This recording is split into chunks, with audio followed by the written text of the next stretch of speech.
The restaurant was called Bones. If you know Atlanta, you know exactly what that means. White tablecloths so stiff they crinkle when you touch them. Candlelight that makes everyone look softer than they are. The kind of place where a man takes a woman when he wants her to feel small in a beautiful room, somewhere she can't raise her voice without every head in the building turning. I need you to know something about me before this story goes any further. My name is Camille, and I find hidden money for a living. That is what I do. That is all I do. I sit across from people who think they have buried something deep enough that no one will ever find it. And then I find it, every single time. Which is exactly why what my husband tried to pull should have been impossible. But there he was, Damon, sitting across from me in that beautiful room, sliding a manila envelope across the white tablecloth with a smile I had never seen on his face before. Calm, satisfied. The smile of a man who believes he has already won. My hands went cold, my chest tightened. I could smell his cologne, the expensive one I had bought him for our 10th anniversary, and something about that detail almost broke me right there. Inside the envelope was a set of divorce papers, notarized, clean, dated that morning. He thought he was handing me my ending. Damon's first mistake, his very first mistake, happened long before that restaurant. It happened the day he decided a woman who finds hidden money for a living would never look for his.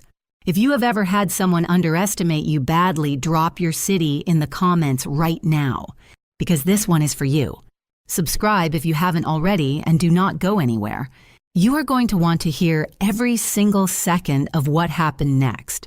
Let me take you back, not to that restaurant, not yet. Let me take you back to the beginning, to the version of my life I thought I was building, the one I poured everything into, the one I believed in with my whole chest. I grew up in Southwest Atlanta. My mother was a bookkeeper for a small Baptist church on Campbellton Road, and my father drove for the City Transit Authority for 31 years. We were not wealthy, but our house was clean, our bills were paid on time, and my mother kept every receipt in a little brown accordion folder that she stored under the kitchen sink. She used to say, "Camille, money doesn't lie. People lie, but numbers always tell the truth." I was 8 years old when she said that to me for the first time. I never forgot it. I put myself through Georgia State University working weekends at a tax preparation office off Cascade Avenue. By the time I was 24, I had my CPA license. By 28, I had opened Hargrove Financial Solutions, a small but steady accounting and audit firm in Midtown Atlanta, just off Peachtree Street. 3 employees, 1 conference room, and more ambition than square footage. But it was mine. Every single inch of it was mine. That was the life I had when Damon walked into it. We met at a charity gala in Buckhead, one of those events where everybody is dressed up and nobody is quite sure who everybody else is. Damon Hargrove was tall, broad-shouldered, and spoke about real estate the way some men talk about scripture like it was the only truth worth believing in. He laughed easily. He pulled out chairs. He remembered the name of my firm the next morning and sent flowers to the office with a note that said simply, "To the smartest woman in the room last night." I was 33. I had been so focused on building my business that I had barely dated in 3 years. And here was this man, this confident, attentive, beautiful man looking at me like I was the most interesting person he had ever encountered. Looking back now, I understand exactly what I was to Damon Hargrove. But back then I just thought I was in love. We got married 14 months after that gala. Small ceremony at the Ritz-Carlton in Buckhead. 40 guests, ivory roses, my Aunt Gloria in the front row, looking at Damon with an expression I chose not to read. She pulled me aside before the ceremony and said, "Baby, a man who needs to control the money always has a reason, and it is never a good one." I squeezed her hand, laughed it off, told her she was being protective. That was the word I used, protective. Like her instincts were the problem. For the first few years, our life looked exactly the way you would want it to look. We lived in a 4-bedroom house on Tuxedo Road in Buckhead. 3,000 square feet, a wraparound porch, a kitchen I designed myself down to the last cabinet pull. Damon ran Hargrove Capital Group, his mid-size real estate investment firm. I ran my accounting practice. On paper, we were the couple other people pointed at. We had our rituals. Sunday mornings, Damon would make coffee always too strong, always in the big ceramic mug with the chipped handle that he refused to throw away, and we would sit on the back porch and talk about nothing and everything. His deals, my clients, what we wanted to build. Those mornings felt real.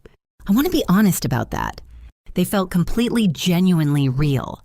But I had a habit I never examined closely enough. Whenever Damon's career needed something, a contact, a financial strategy, a quiet recommendation to a lender, I gave it. Without hesitation, without keeping score. I turned down a partnership opportunity with a larger Atlanta firm twice in 4 years because it would have meant less flexibility, and Damon needed my flexibility. I restructured my entire client load twice to accommodate his timeline for a major acquisition deal. I told myself that was what partnership looked like. That was what love looked like. What I did not tell myself, what I refused to see, was that the exchange was never equal. My sacrifices accumulated. His acknowledgement of them did not. This is when I need to introduce you to Diane Washington. Diane has been my best friend since our sophomore year at Georgia State. She is a family law attorney now practicing out of a firm on Auburn Avenue, and she has the sharpest legal mind of anyone I have ever met. Diane used to joke that she became a divorce attorney because she had watched too many brilliant women give too much to the wrong men. I used to laugh at that joke. I did not understand yet that I was the punchline. Diane noticed things about Damon that I dismissed. The way he would redirect conversations about finances away from joint accounts. The way he described his business decisions using I rather than we, even for deals I had helped structure. That's just how he talks. I told her once. Diane looked at me for a long moment and said nothing. That silence should have told me everything. The first crack appeared on a Tuesday evening in early November, small enough that I almost missed it entirely. Damon had been on his laptop at the kitchen island when I came in from a late client meeting. The moment I walked through the door, he closed the screen. Not quickly, not in the guilty, panicked way. Deliberately, smoothly. The way you close something you have practiced closing. New security system for the firm. IT made us change all the passwords. Can't have them on shared devices. I nodded. I put my bag down. I poured myself a glass of water. I did not ask a follow-up question. And later that night, lying in the dark while Damon slept next to me, I told myself I had no reason to. He had explained it. It made sense. I was tired. I was overthinking. But here is the thing about being a CPA. The part of my brain that notices when something does not add up, that part does not clock out at 5 in the evening. It does not take weekends off. It just keeps running quietly in the background, cataloging, cross-referencing, filing small discrepancies into a folder labeled, "Not yet." He had closed that laptop before I could see what was on the screen. That was the first entry in the folder. I did not know it yet, but I had already started building the case. I want to tell you about New Orleans first, because if I am going to be honest about what happened, truly honest, I have to give Damon this much. There were years that were good. Years that felt like something worth fighting for. And if I skip over those, I am not telling you the whole truth. I am just telling you the part that makes me look right. And you deserve the whole truth. The summer after our second anniversary, Damon surprised me with a long weekend in New Orleans. No agenda, no client dinners. Just the two of us in a little hotel off Magazine Street in the Garden District ceiling. Fans wrought iron balcony, the smell of jasmine and chicory coffee coming through the window every morning. We walked the French Quarter for hours. We ate beignets at Café du Monde at 2 in the morning, powdered sugar on our clothes, laughing at nothing in particular. One evening we sat on the balcony with a bottle of Merlot, and Damon reached over and took my hand and said, I just want you to know that I see you, Camille. Everything you do, I see it. I believed him. I believed every word of it. That is the part that made everything else so much harder to accept later. It was not all performance. Some of it was real. And the cruelest thing about a man like Damon Hargrove is that he knew exactly how to make you feel seen just often enough to keep you from looking too closely at what he was hiding. By year 5 of our marriage, the Sunday morning porch sessions were less frequent. Damon was busier, more deals, more travel, More investor dinners that ran late into the evening. I understood that. Business grows. Schedules shift. I adjusted. I always adjusted. What I noticed and filed away without fully examining was a shift in how he talked about the firm. In the early years, he consulted me on almost everything. Acquisition targets, financing structures, partnership agreements. My input was not just welcomed, it was sought. He would spread documents across the dining room table and ask me to walk him through the numbers. You see things I miss? He used to say. Then somewhere around year 5, the documents stopped coming to the dining room table. Things are getting more complex. Confidentiality agreements with investors. You understand? He told me. I nodded. I understood. I told myself I understood. What I did not let myself examine was the discomfort of suddenly being excluded from something I had helped build. The second crack appeared at his company's annual partner dinner, a catered event at a private venue in Midtown, the kind of evening where everyone is polished and performing, and the conversation is all carefully managed impressions. I had attended every one of these dinners for 9 years. I had memorized the names of his investors' wives, remembered their children's schools, followed up with handwritten notes afterward. I did the work of being Damon Hargrove's wife the same way I did everything completely. That particular evening, Damon had brought on a new administrative associate. Her name was Kristen Voss. She was 31 years old, honey blonde, with the particular kind of confidence that comes from being the youngest and most decorative person in a room and knowing it. She laughed at everything Damon said. Not the polite social laugh of a colleague, the specific angled laugh of a woman who wants a man to notice that she finds him brilliant. I noticed. I told myself I was being ungenerous. But then this happened. A senior partner, a man named Roland Fitch, who had known Damon for 15 years, came over to where Damon and I were standing and asked me about a commercial property analysis I had assisted with earlier that year. It was a significant piece of work. I had spent 3 weekends on it. Before I could answer, Damon put his hand lightly on my arm and said, She handles the small stuff for me. Spreadsheets, reconciliations. You know, the back office things. Then he smiled at Roland and smoothly redirected the conversation to a new acquisition he was pursuing. Roland moved on. Damon moved on. I stood there with a drink in my hand and a smile on my face that I held in place through sheer force of will. Back office things. 3 weekends of my life. Work that had directly contributed to a deal worth north of $800,000. And I was the spreadsheet woman. The back office detail. That was the first time one of his words landed somewhere it could not be taken back. I did not confront him that night. We drove home in near silence, Damon cheerful replaying highlights of the evening, and me looking out the passenger window at the Atlanta skyline, wondering when exactly I had become furniture in my own marriage. 2 weeks after that dinner, we had the family Sunday lunch at Damon's mother's house in Cascade Heights. The whole family, his mother Patricia, his younger brother Marcus, a couple of cousins.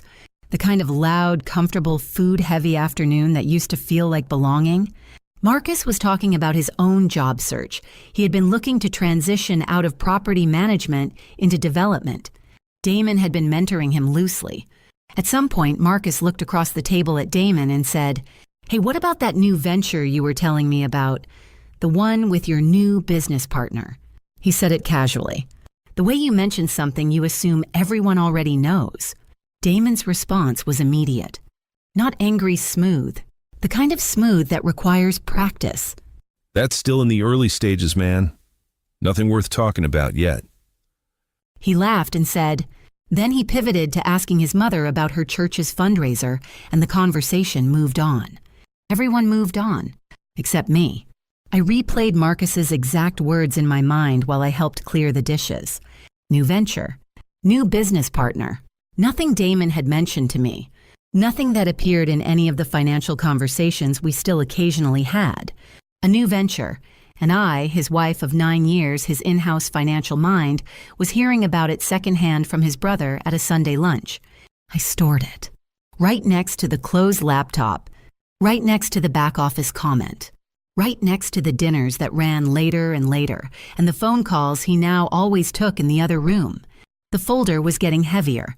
That night, I was sorting laundry Damon's work shirts from his most recent overnight trip to what he had told me was a client meeting in Nashville.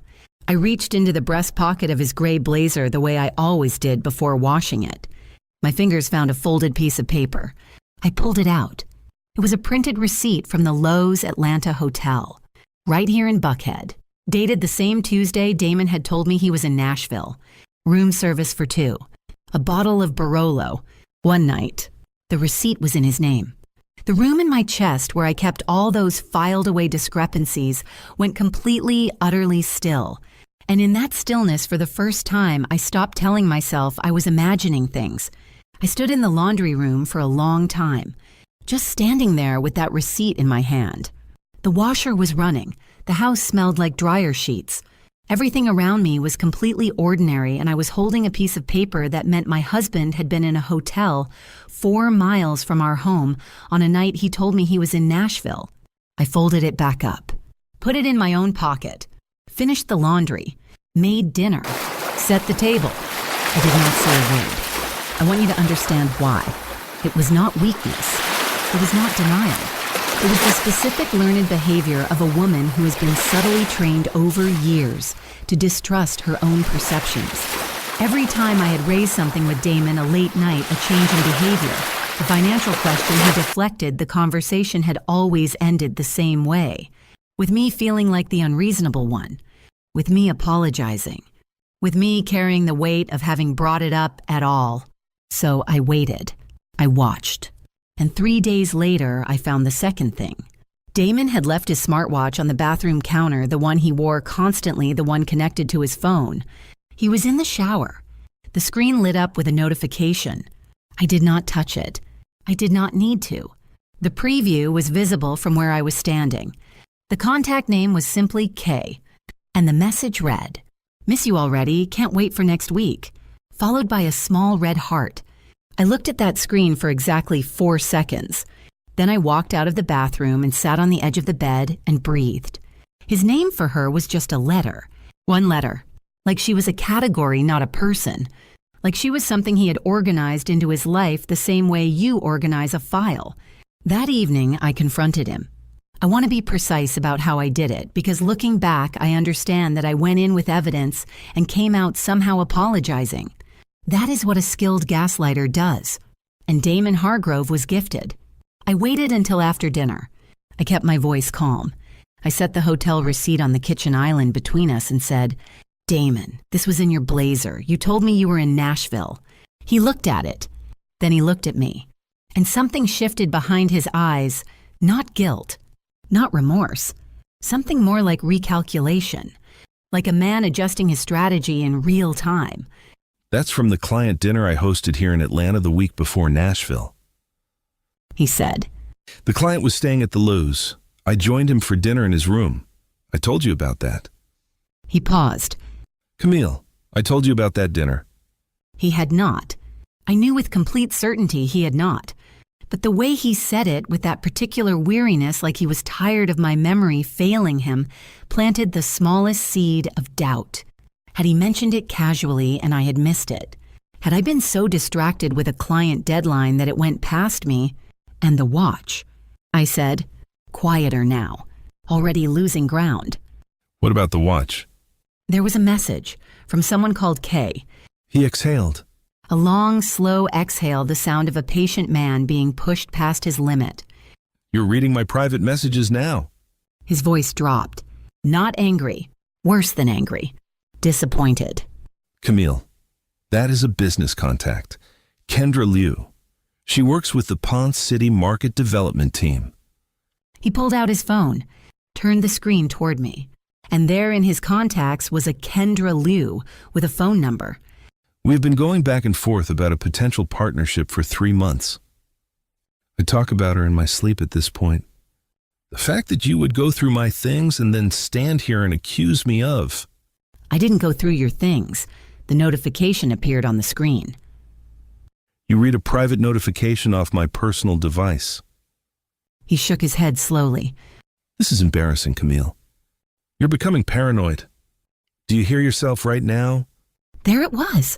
Paranoid. That word landed like a flat hand. quiet but forceful. And I felt myself shrinking physically, felt it like the air went out of me because that word had a specific history between us. It was the word he reached for whenever I got too close to something real. And every time he used it, I retreated a little further from my own instincts. I started. I love you. He said, and his voice shifted warm, now gentle, the voice from the New Orleans balcony. He came around the island and put his hands on my shoulders. But this level of suspicion is not healthy. For either of us. I think you've been under too much pressure at work and it's affecting you. That's something we should probably talk to someone about. Something we should talk to someone about. Not him. Me. My instincts were the problem. My perception was the illness. 2 days later, he came home with flowers, birds of paradise, my favorite. Took me to dinner at Bacchanalia. Held my hand across the table. I let myself believe it had been a misunderstanding. I let myself believe I had overreacted. I went back to work. I took on a new client. I filed the receipt and the watch notification under resolved and tried to move forward. But here's the thing about being a CPA that Damon never fully understood. I am not just trained to find numbers. I am trained to follow threads. A discrepancy is never just itself. It is always the visible edge of something larger underneath. You pull the thread gently, carefully, and you see where it leads. You do not let go just because someone tells you the thread isn't there. 6 weeks after that kitchen confrontation, I was going through my personal email at the office on a Wednesday afternoon when an unfamiliar address appeared in my inbox. No name in the sender field, just a string of random letters. The subject line was blank. I almost deleted it. I opened it instead. One line, no signature, no explanation. Your husband is hiding more than you think. Check Voss Holdings, LLC. I stared at that sentence for a long time.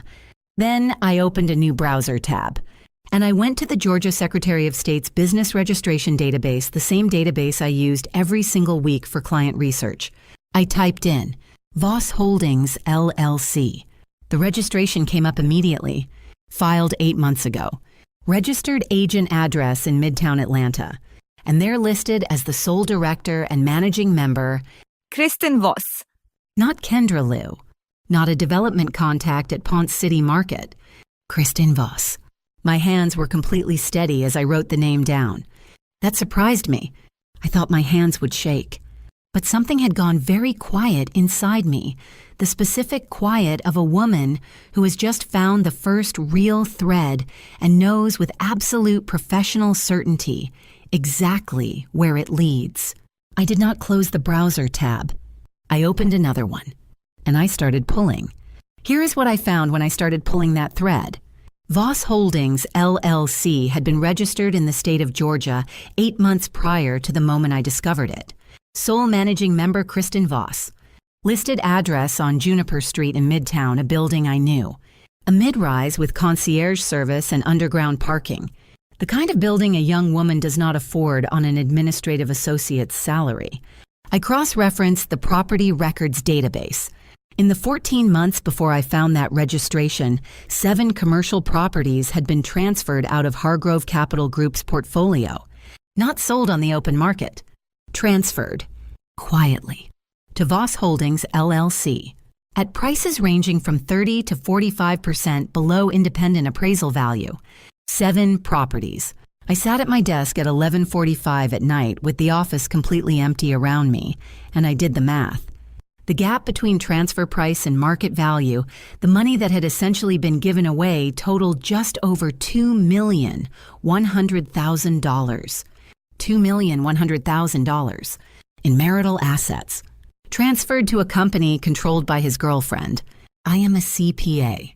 I have testified as a financial expert in 3 court cases. I have identified fraudulent transfers in corporate audits. I know exactly what I was looking at.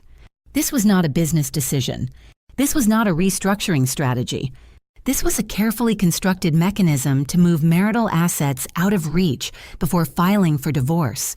Damon had not woken up one morning and decided to leave me. He had been engineering my financial destruction for the better part of 2 years. I closed my laptop. I turned off my office light. I drove home on I-85 in complete silence, no radio, no podcast, nothing. Just the highway lights and the particular feeling of a world rearranging itself around you. I did not cry. I want to be clear about that.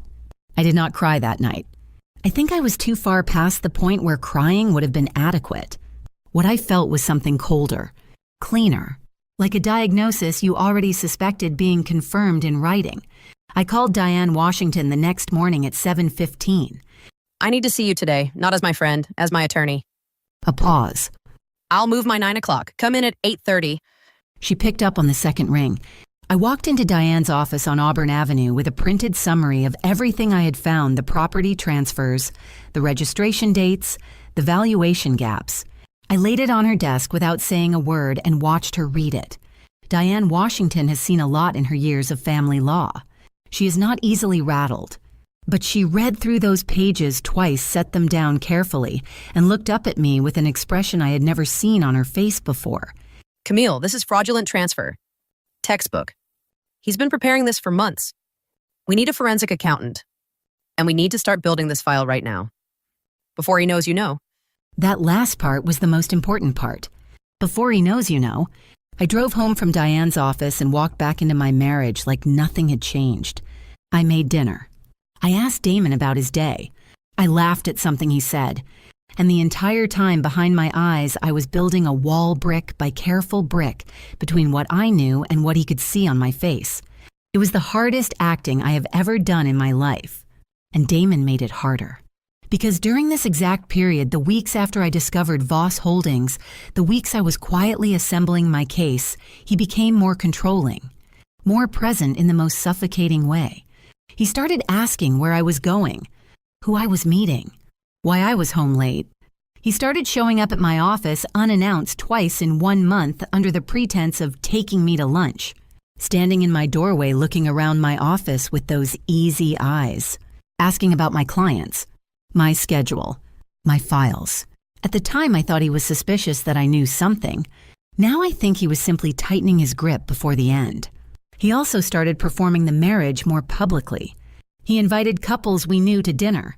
He put photographs of us on his business social media for the first time in years. He told his mother in front of me at another Sunday lunch that we were thinking about taking a vacation to the Amalfi Coast next spring. He smiled at me when he said it. I smiled back. Aunt Gloria, sitting across the table, watched the two of us with eyes that missed nothing. She did not smile. But the moment that lives in my body, still the moment I replay when I need to remember exactly why I did what I did, came on a Thursday evening when Damon hosted 4 of his business associates for dinner at our home. Our home. The house I had designed. The kitchen I had chosen every surface of. The table I had set 400 times over 12 years. I cooked. Of course I cooked. I made my grandmother's braised short ribs and a sweet potato gratin and a salad with the candied pecans that took 45 minutes to prepare. I served. I refilled glasses. I laughed at the right moments. Kristen Voss was not there that evening, but her influence was everywhere I looked, in the way Damon commanded the room, in his new ease with money and power, in the casual dismissiveness with which he now treated everything I said. At one point, one of his associates, a heavy-set man named Gerald who worked in commercial lending, turned to me and asked, "Camille Damon tells me you do accounting work. Did you do any of the financial structuring on the Peachtree Corridor deal?" I had done the entire financial model for that deal.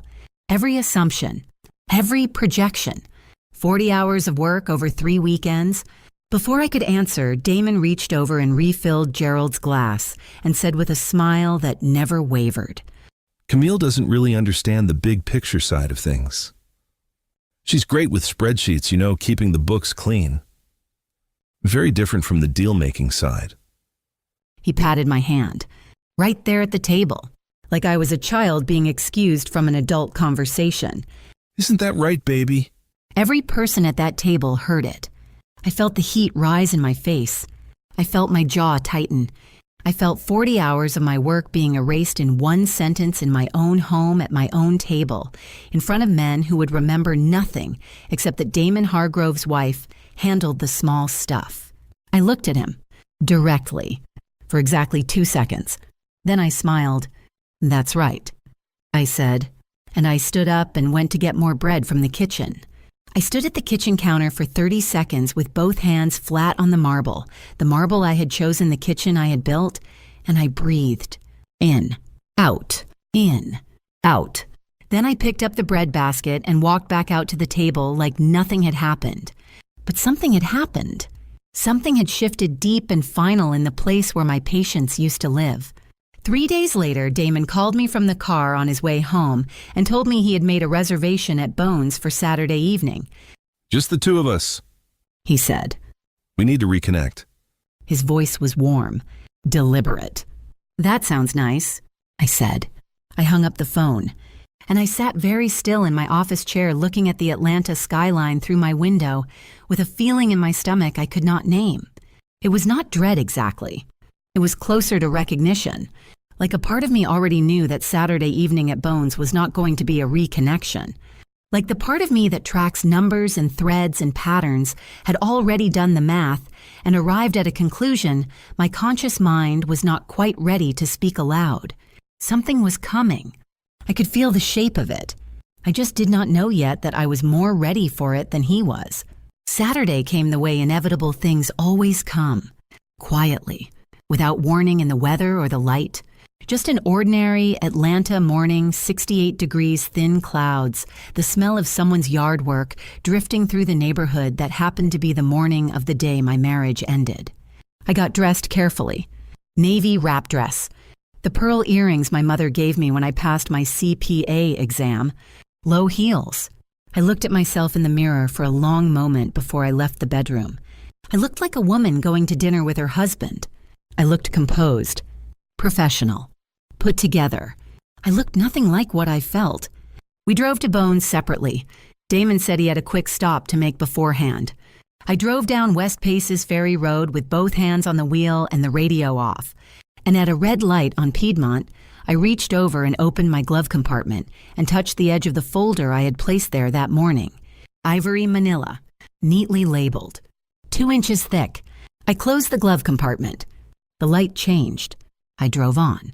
Bones was full that evening, a Saturday in late September. Every table occupied the room, humming with the particular sound of Atlanta money at leisure. The host knew Damon by name. We were seated at a corner table near the window, a good table. A table for a celebration or for a performance. We ordered. We made small talk.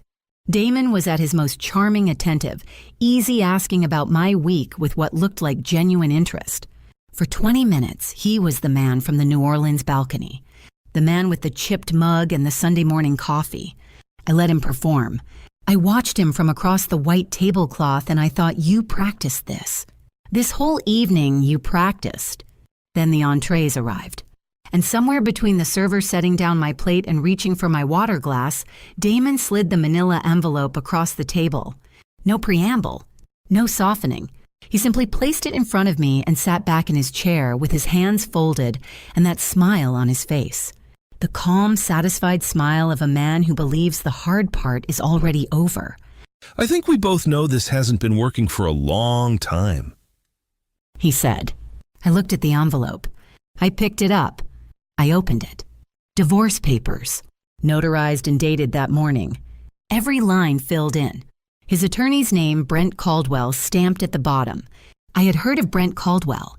Every family law attorney in Atlanta had heard of Brent Caldwell. He was the lawyer wealthy husbands hired when they wanted to make sure their wives walked away with as little as possible. I read through the asset declaration page, slowly, carefully, the way I read every financial document looking for what was there and what was missing. What was missing was almost everything. Hargrove Capital Group listed as pre-marital separate property. Valuation cited $1.2 million. The actual current value, which I had independently verified 6 weeks prior, was closer to $4.8 million. The 7 properties transferred to Voss Holdings did not appear anywhere on the document.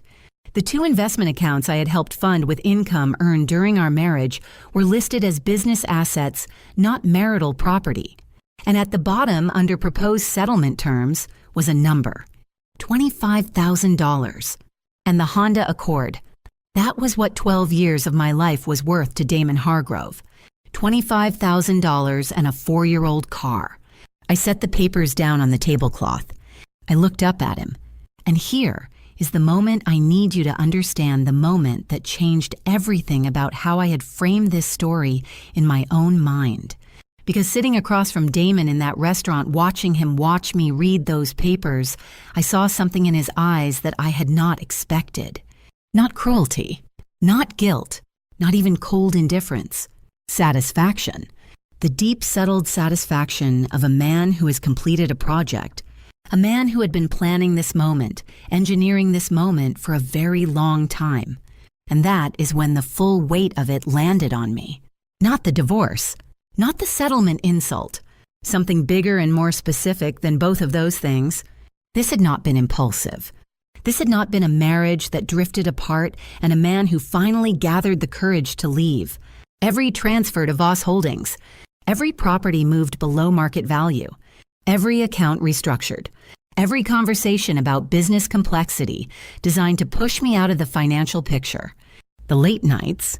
The new venture Marcus had mentioned at Sunday lunch. All of it, every single piece of it had been deliberate. Methodical. Patient. Damon had spent nearly 2 years preparing to leave me with nothing.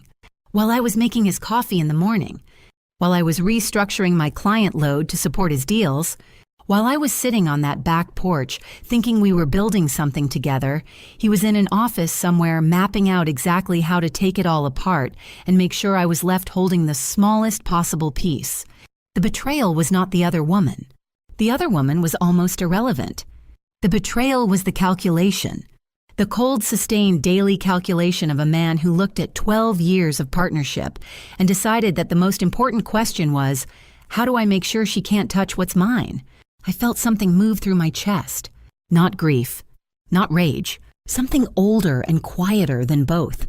The feeling of a woman who has been profoundly, systematically underestimated by someone who should have known better. He cleared his throat. I think this is fair given you're a number cruncher, Camille. His voice was almost gentle when he said it, almost kind. You count other people's money. I build empires? He leaned forward slightly. You should be grateful I ever let you put your name next to mine. $25,000 is more than generous for what you actually contributed. The table between us was very quiet. And just so you know, he added. And his voice dropped, and something moved behind his eyes that I can only describe as preemptive. I've already spoken to people about your recent behavior, your paranoia, your instability. He tilted his head slightly. So whatever you decide to say after tonight, whatever story you try to tell, nobody is going to believe a word of it. I've made sure of that. There it was, the full architecture of it.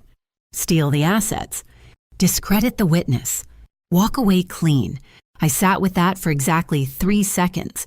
Then I folded the divorce papers, put them back in the envelope, set the envelope on the table between us.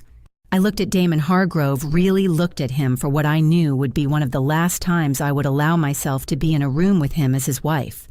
Okay, I said. Just that. One word. I picked up my purse. I stood up. I walked through that beautiful room past the white tablecloths and the candlelight and the couples who had no idea what had just happened at the corner table. And I pushed through the front door into the cool September air. In the parking lot, I walked to my car. I opened the glove compartment. I took out the ivory manila folder and held it in both hands for a moment. Then I smiled. Not the performance smile from the dinner table. Not the survival smile from the laundry room or the kitchen or the evening with Gerald and the bread basket. A real smile. Small and quiet and entirely my own. He thought he had just handed me my ending. What Damon did not know, what he could not have known, because it had never once occurred to him that the woman he called a number cruncher might be better at this than he was that I had been building his destruction for 14 months. The folder in my hands was just the beginning. Let me take you back one more time. 14 months before that dinner at Bones.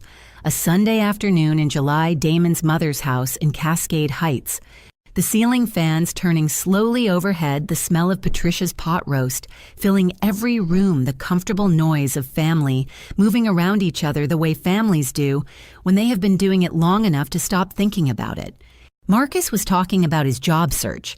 Real estate development. He had been circling it for 2 years, taking courses, building contacts, trying to find his way into the industry his brother had built a career in.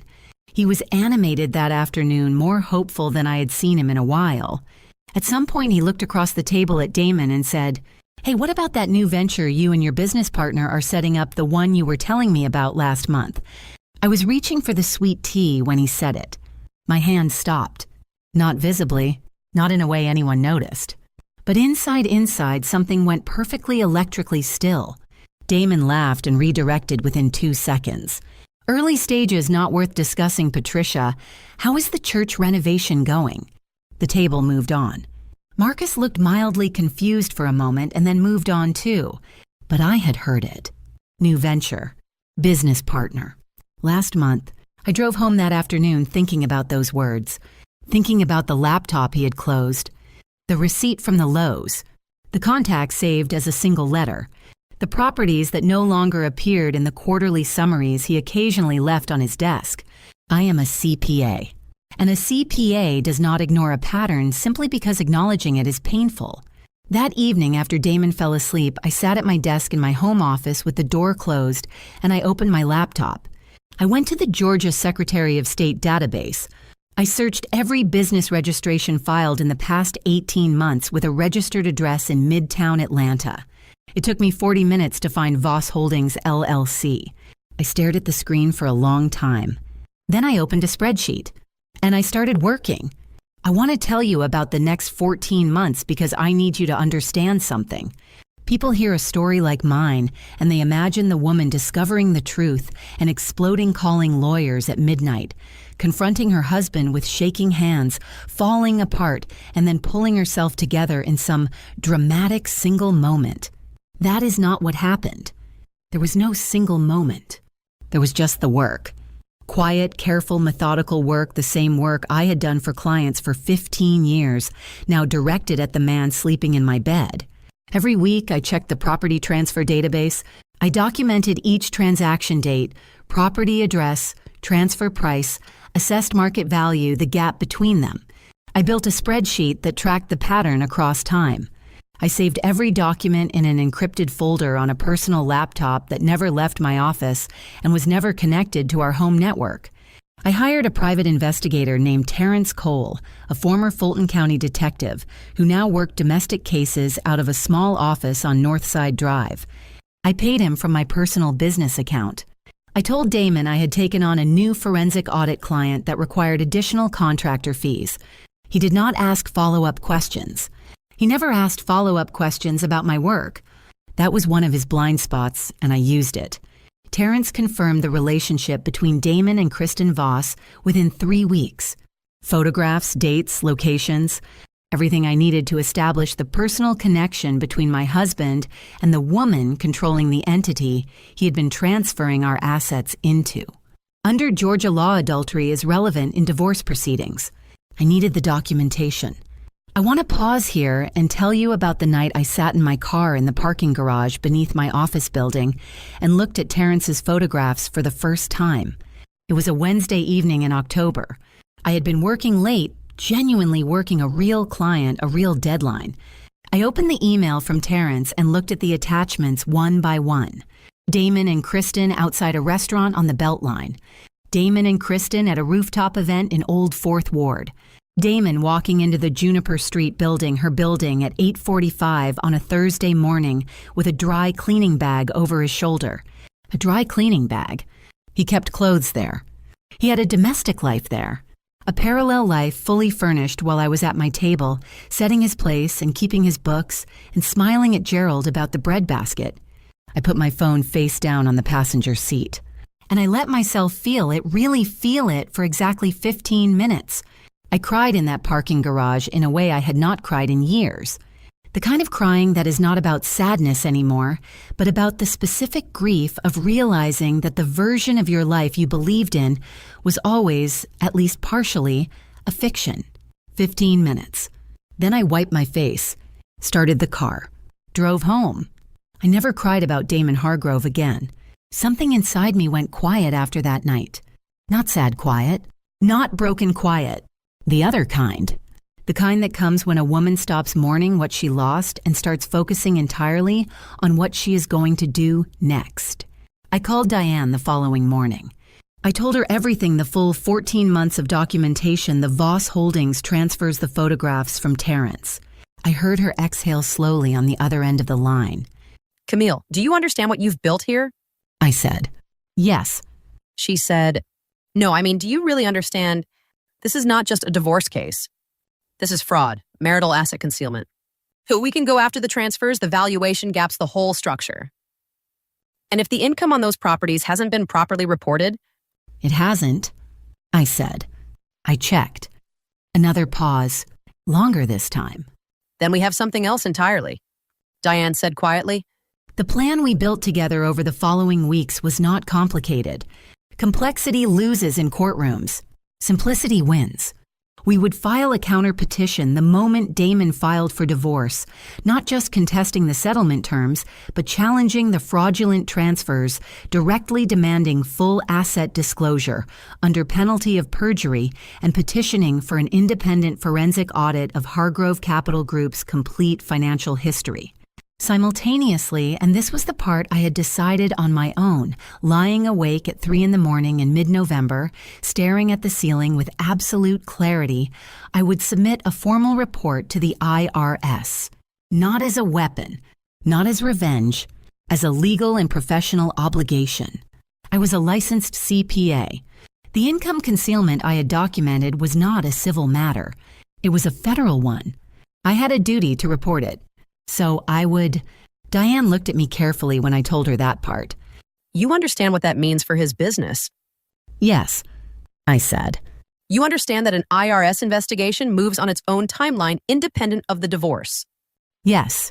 She studied me for a moment. Then she nodded once the way she nods when she has made up her mind about something. All right then, let's build the timeline. We set the date. The moment Damon filed his petition, the moment those papers became a matter of public record, every countermeasure would be activated simultaneously. The counter petition, the forensic audit request, the IRS report, all of it on the same day before he had time to move a single additional asset or instruct a single witness. He would hand me his opening move, and I would hand him the entire endgame. The only thing left was to wait. I went home that evening and made dinner. Damon came home at 7:30, loosened his tie, kissed my cheek, asked what smelled good. I told him I had made pasta. He said it looked great. We ate together at the table I had set in the kitchen I had designed in the house I had helped build. I smiled at him across that table. He had absolutely no idea what was coming. 3 weeks later, he made the reservation at Bones. And I understood then, with the quiet certainty of a woman who has done every calculation and checked every figure, that it was time. The Monday after Bones Damon moved through our house like a man who had already redecorated it in his mind. That is the only way I can describe it. He was lighter, easier in his body. He made coffee in the morning with a particular cheerfulness that had nothing to do with me and everything to do with himself. The cheerfulness of a man who has concluded a difficult piece of business and is now simply waiting for the paperwork to clear. He looked at the kitchen, at the living room, at the wraparound porch with the proprietary satisfaction of someone taking inventory of things they are about to have entirely to themselves. He had already won. In his mind, it was already over. I watched him from across the kitchen island every morning, and I thought, enjoy this. Enjoy every single second of this feeling. Because the distance between where you are standing right now and where you are going to be standing in 3 weeks is the largest distance you have ever traveled in your life. And you do not even know the ground is moving.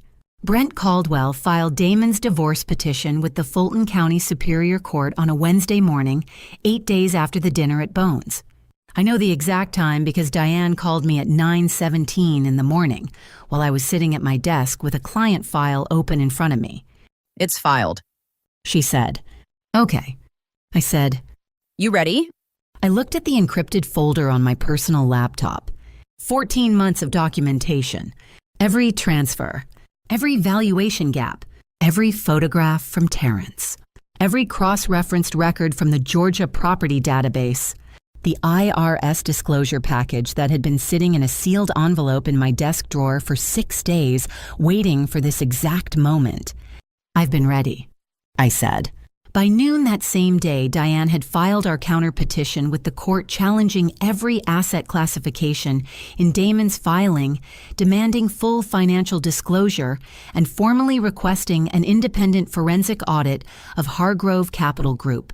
By 2 in the afternoon, the IRS disclosure package was submitted through the proper federal channels. By 4 o'clock, Diane had filed a separate civil action seeking to void the 7 fraudulent property transfers to Voss Holdings on the grounds of intentional marital asset concealment. 3 separate legal actions. One afternoon. All of them activated the moment his filing became public record, before he had time to think, before Caldwell had time to advise him, before a single asset could be moved or a single witness could be coached. Damon found out at 6:45 that evening when Caldwell called him. I know this because I was in the kitchen making dinner. Genuinely making dinner. Salmon and roasted vegetables. The ordinary machinery of a life continuing. When Damon walked in from the garage with his phone pressed to his ear and his face the color of old concrete, he looked at me. I looked at him. I turned back to the stove. He walked into his office and closed the door. The conversation lasted 41 minutes. I know because I set a timer, not out of anxiety, out of the same professional habit that makes me timestamp everything. When he came out, his tie was loosened and his jaw was set in the particular way it gets when he is working very hard to appear controlled. "Seems like you've been busy," he said. I plated the salmon. "Dinner's ready," I said. He stared at me for a long moment. Then he said, "This is not going to go the way you think it is, Camille." I set his plate on the table. "Sit down and eat," I said. "Food's getting cold."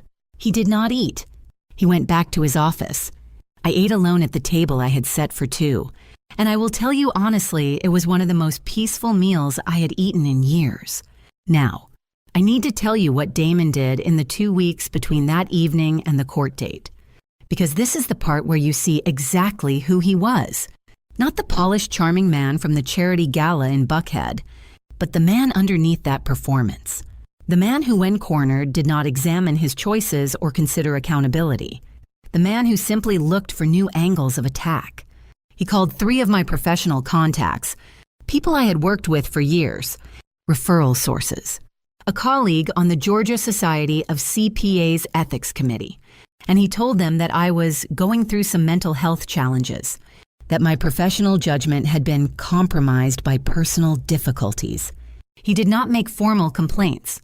He was too smart for that. Formal complaints leave records. He made phone calls. Casual. Concerned. The voice of a worried husband. Planting seeds. 2 of those contacts called me directly to tell me what he had done. The 3rd went quiet. I documented all of it. He also called Marcus. I know this because Marcus called me 4 days before the hearing. His voice tight and unhappy. "Camille, I don't know what's going on between you and my brother, but he's telling people some things about you that..." He stopped. "I just want you to know I don't believe him. And if there's anything you need from me..." Another stop. "I'm sorry. I'm sorry I didn't say something sooner. About a lot of things." I understood what he meant. I told him I appreciated it. I told him everything was going to be fine. Then I asked him one question. A specific question about a specific conversation he remembered having with Damon 14 months ago at a Sunday lunch in Cascade Heights. He answered it. I thanked him. I called Diane immediately afterward. Marcus Hargrove, it turned out, had a very clear memory of his brother mentioning a new business venture with a new partner, and he was willing to say so in a signed statement. The unsigned email I had received 6 weeks into my investigation, the one that directed me to Voss Holdings, the one from the address with no name. I had always suspected it was Marcus. I never asked him directly. Some things are better left as an understanding between people who are both trying to do the right thing in an impossible situation. 3 days before the hearing, Damon hosted a dinner for 2 of his major investors at a steakhouse on Peachtree Road. I know because his assistant had inadvertently copied me on the calendar invite. An old habit from years when I was included in his business schedule. He had not bothered to remove me from the distribution list. He had stopped thinking about me as someone whose attention he needed to manage. That was his second critical mistake. The dinner was his performance of normalcy. Damon Hargrove. Successful. Composed.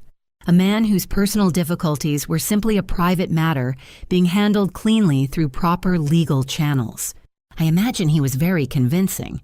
He always was. What he told those investors that evening, I learned later from a source I will not name, was that the divorce was amicable, that the business was completely insulated from personal matters, and that Hargrove Capital Group was positioned for its strongest year yet. He was still selling, right up to the last possible moment. And then came the phone call I was not meant to hear. 2 nights before the hearing, I was in the guest bedroom. I had moved there after Bones. A quiet and mutual acknowledgement that the performance of our marriage no longer required shared sleeping arrangements. The walls in our house on Tuxedo Road were not thick. I had always known that. Damon was in the master bedroom. His voice carried. He was talking to Marcus again. I could tell from the cadence, the slightly more relaxed register he used with his brother, the absence of the professional gloss. And what I heard clearly through a wall in a house I owned half of was this. She thinks she's smart because she passed a CPA exam. She cannot even see what is right in front of her own face. A pause. Laughter. Low, private, satisfied laughter. That is why she will never be a threat. Caldwell's handled everything. She is going to walk into that courtroom and embarrass herself. And it will all be over by lunch. I lay in the guest bed and I listened to the whole thing. Then I reached over to my nightstand, picked up my phone, and pressed record. I held it toward the wall. His voice was clear enough. When he finished the call, I saved the file. Sent a copy to Diane. Sent a copy to my encrypted personal drive. Labeled it clearly. Then I set my alarm for 6 a.m, closed my eyes, and went to sleep. She will never be a threat. 2 more days, Damon. 2 more days. The morning of the hearing, I woke up at 6, made coffee, and stood on the back porch in the early October light for exactly 10 minutes. The yard was still. The neighbor's oak tree had started turning deep amber at the edges, the particular gold that only exists for about 2 weeks in Atlanta before the cold takes it.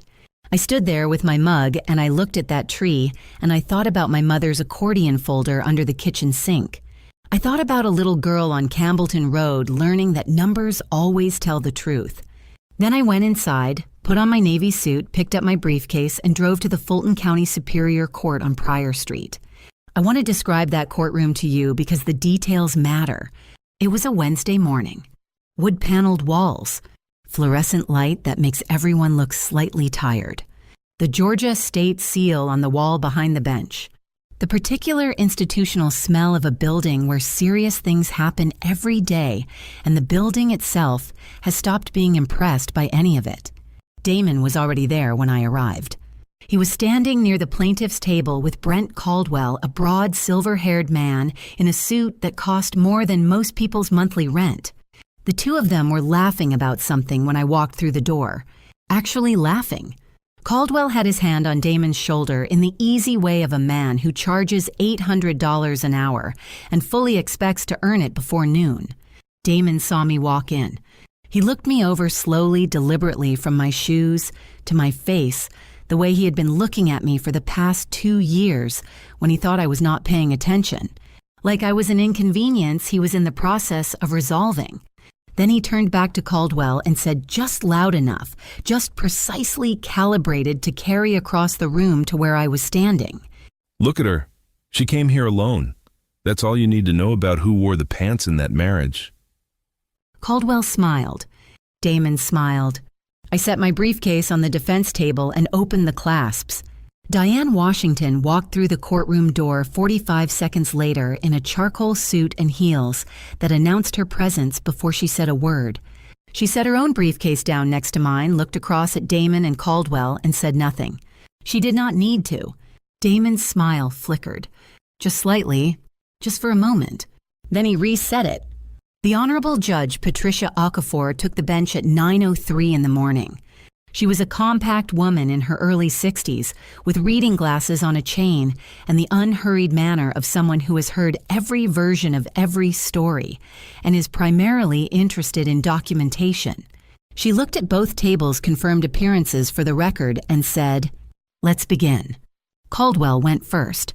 His opening presentation was polished and confident, the kind of confidence that comes from winning the same argument many times before. Hargrove Capital Group established prior to the marriage, therefore separate property.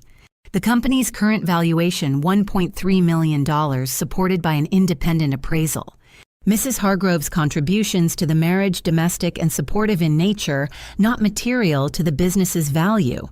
Proposed settlement, $25,000 plus the vehicle representing a fair and generous resolution. He presented his appraisal documents. He cited 3 supporting cases. He sat down with the ease of a man who expected the other side to have very little to say. Judge Okafor looked at our table. Mrs. Hargrove, counselor. Diane stood up.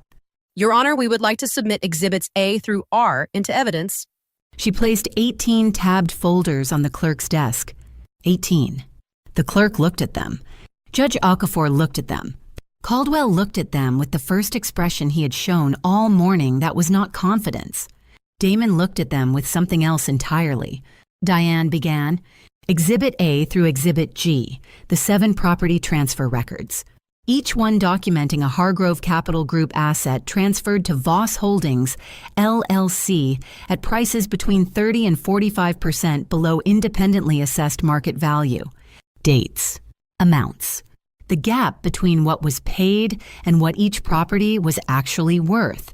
Totaled across all 7 transactions, $2,100,000 in marital assets systematically moved out of reach over a 22-month period. Exhibit H, the registration documents for Voss Holdings, LLC, including the identity of its sole managing member. Exhibit 1 through Exhibit L documentation of the personal relationship between Damon Hargrove and Kristen Voss, establishing the connection between the asset transfers and the receiving party. Exhibit M, a forensic accounting analysis prepared by a certified independent examiner of Hargrove Capital Group's complete financial records for the preceding 5 years, demonstrating that the company's true current value was $4.8 million, not $1.3 million. Exhibit N through Exhibit P, records of unreported income across 3 fiscal years, totaling $1,200,000, submitted simultaneously to this court and to the Internal Revenue Service. Exhibit Q. Diane clicked a small device in her hand.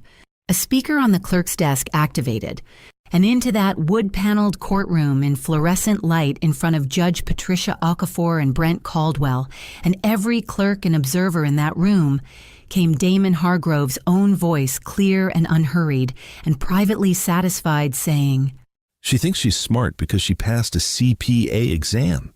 She cannot even see what is right in front of her own face. That is why she will never be a threat. The room went very still. I watched Damon's face. The color left it the way water leaves a glass when you tip it completely, and all at once. His skin went from its normal warm brown to something gray and unfamiliar, like a photograph of himself taken under bad light. His hands, which had been resting flat and controlled on the table in front of him, began to tremble. Not subtly, visibly. He pressed them harder against the table surface, and they trembled anyway. Caldwell placed a hand on Damon's arm and leaned in. I watched Caldwell's face, too, the professional composure giving way to the specific calculation of a man determining how badly he had been set up, and what, if anything, could still be salvaged. The answer I already knew was nothing. Exhibit R, a signed written statement from Marcus Hargrove, confirming that 14 months prior, he had heard his brother reference a new business venture and a new business partner at a family gathering of venture that had never been disclosed to Mrs. Hargrove or to any court proceeding. Diane sat down. Judge Okafor was quiet for a long moment. She reviewed the exhibits with the reading glasses on turning pages with the deliberate care of a woman who is building something in her mind as she reads. Then she set the last folder down, removed her glasses, and looked at Damon. "Mr. Hargrove," she said, "in a recorded conversation submitted as Exhibit Q, you stated that your wife, a licensed CPA, would, and I quote, never be a threat." She paused. Her voice was entirely neutral, entirely controlled.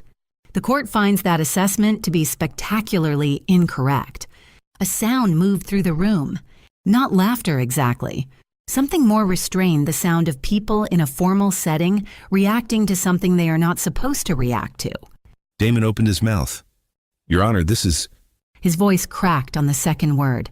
That voice, the voice that had told me I was paranoid, the voice that had said back office things at my own dinner table, the voice that had laughed about me through a wall 2 nights ago, cracked on the second word and did not recover.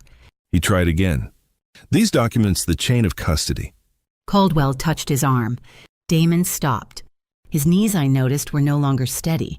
He was holding himself upright against the table's edge. Judge Okafor ruled before noon.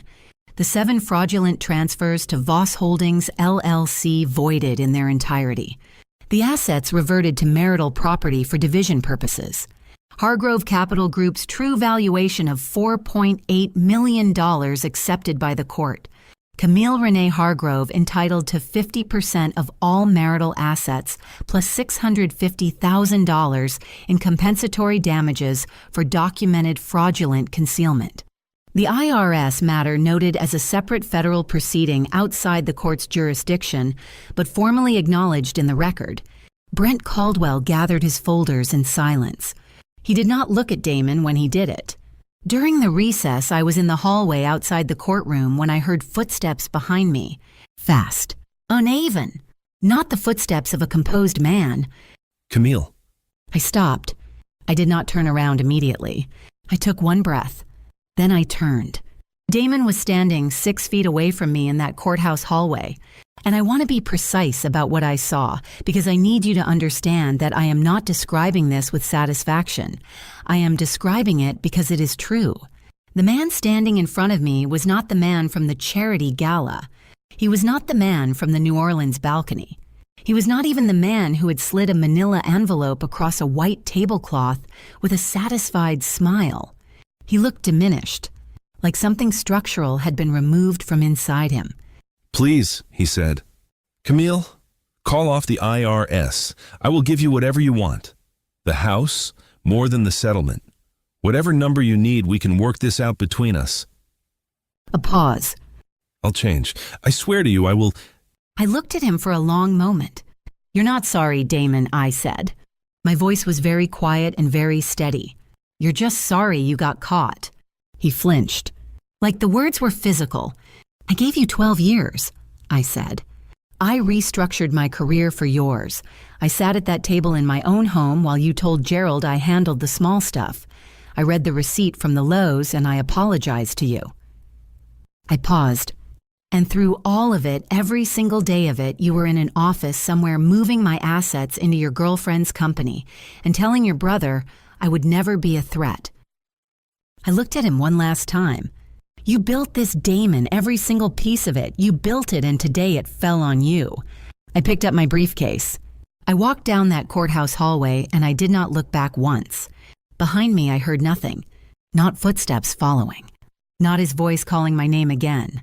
Just the ordinary sounds of a courthouse on a Wednesday morning, doors opening heels on marble, the distant echo of other people's lives continuing around the wreckage of his. 3 weeks later, I received word through Diane that Kristen Voss had filed to dissolve Voss Holdings, LLC, and had changed her phone number. She had not returned a single one of Damon's calls. Hargrove Capital Group's assets were frozen pending the federal investigation. The Tuxedo Roadhouse was placed under a court-ordered encumbrance. Damon was living, I was told, in a furnished one-bedroom rental in Sandy Springs, a beige, anonymous apartment in a complex off Roswell Road with a parking lot view and a lease in his own name for the first time in 12 years. The Empire Builder. Alone in a beige room waiting for the federal government to finish going through his books. I had done that. Not with rage, not with performance, with 14 months of careful, patient, methodical work. With the skills my mother taught me when I was 8 years old in a house on Campbellton Road, learning that numbers always tell the truth. They do. They always do. 6 months after that courthouse hallway, I signed the papers on a house in Decatur.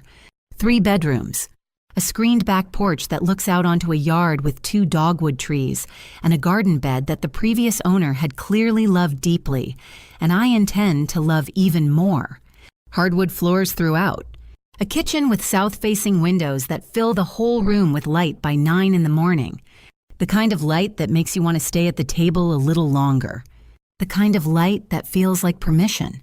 I stood in the empty living room on the day I got the keys, just me in the quiet with afternoon sun coming through the front windows and landing on the bare floor in long, warm rectangles, and I did something I had not done in a very long time. I just stood there, not managing anything, not performing anything, not calculating the distance between who I was and who I needed to appear to be, just standing in a room that was entirely uncomplicatedly mine. I cried, not the grief kind.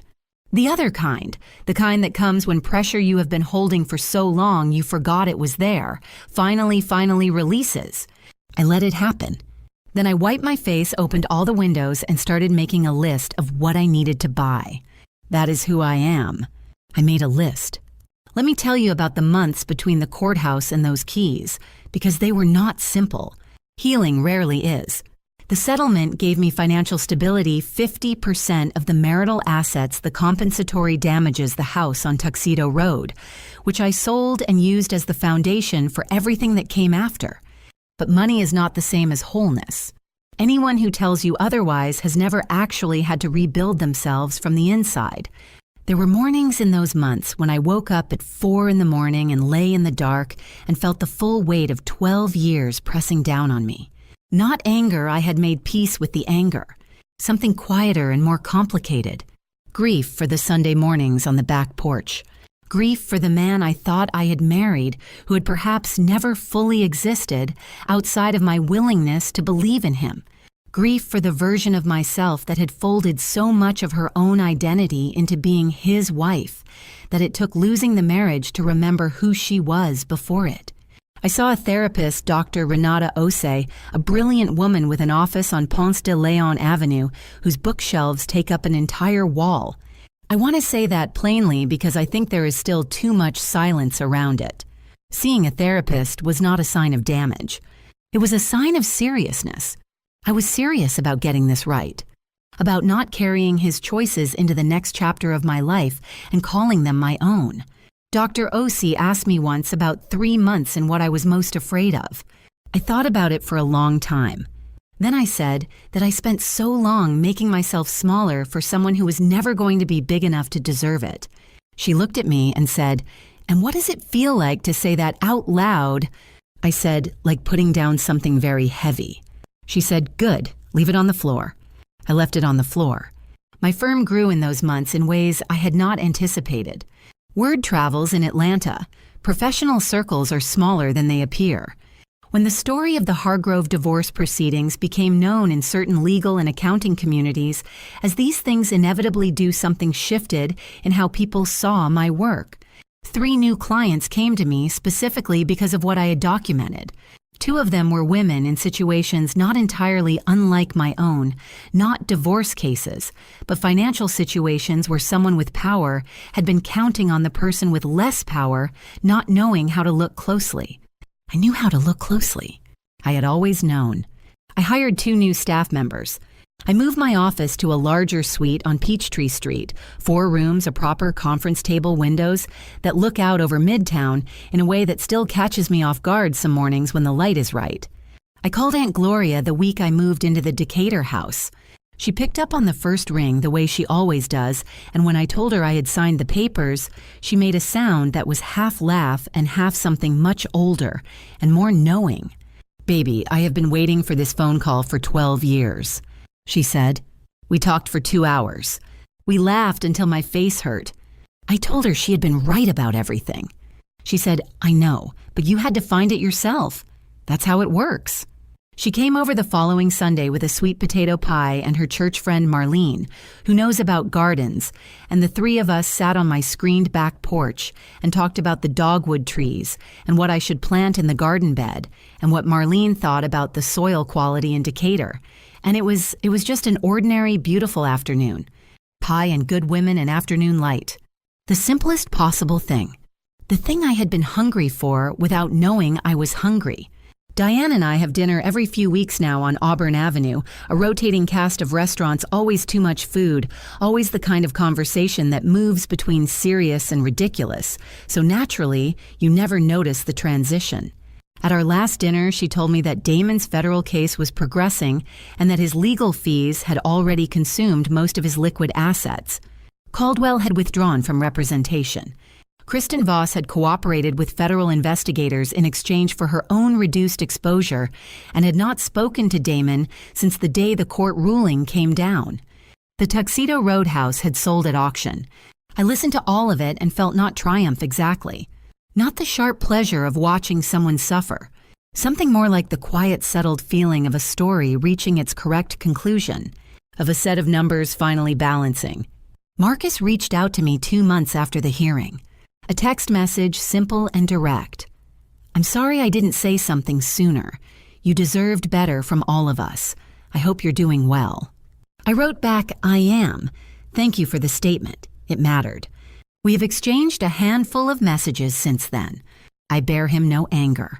He was caught in the middle of something that was never about him, and when it counted, he chose correctly. I want to tell you something now directly, as honestly as I know how to, because I think about the person who might be listening to this and recognizing something. Maybe not the exact circumstances. Maybe not the financial piece or the legal piece, but something. The specific exhaustion of loving someone who has quietly, systematically decided that your value is whatever is most convenient for them. The way you learn to distrust your own perceptions. The way you apologize for noticing things. The way you make yourself smaller and smaller and call it compromise, and call it partnership, and call it love, until you have almost forgotten the dimensions of who you actually are. I want to say this to you as clearly as I can. Your instincts are not paranoia. Your perception is not the illness. When something does not add up, it is because something does not add up. Trust the part of you that notices. Trust it even when someone you love is telling you that part of you is broken. Especially then. And the rebuilding is not fast. It is not linear. There are 4 a.m. moments, and there are days that feel like going backwards. That is not failure. That is the actual texture of healing which nobody tells you about because it does not make for a clean story. But it is real, and it is survivable, and on the other side of it, I promise you, on the other side of it, there is a screened back porch, an afternoon light, and dogwood trees, and a sweet potato pie, and 2 hours on the phone with a woman who loved you before you knew how to love yourself properly. There is a morning that feels different, lighter, like you can finally breathe all the way down. I found that morning. And I am still finding it every day in the small, specific details of a life that belongs entirely to me. My name is Camille Renée Hargrove. I am 37 years old. I am a certified public accountant, a business owner, a daughter, a friend, and a woman who finally chose herself. I am not what he tried to make me. I am not the back office detail. I am not the number cruncher who could not see what was right in front of her face. I am not the paranoid woman who should be grateful for $25,000 and a 4-year-old car. I am what I chose to become when he handed me those papers and thought he had handed me my ending. He gave me my beginning, and I have never been more grateful for a mistake that was not mine. If this story moved you, if any part of it felt familiar or gave you something you needed to hear today, please leave a comment below. Tell me what stayed with you. Tell me where you are in your own story. This community is built on the voices of women who refuse to stay quiet, and every comment you leave is part of that. If you have not subscribed yet, please do. There are more stories coming, and every single one of them belongs to someone who found their way back to themselves. Like this video if it reached you. Share it with someone who needs it. And remember, the numbers always tell the truth. So do you.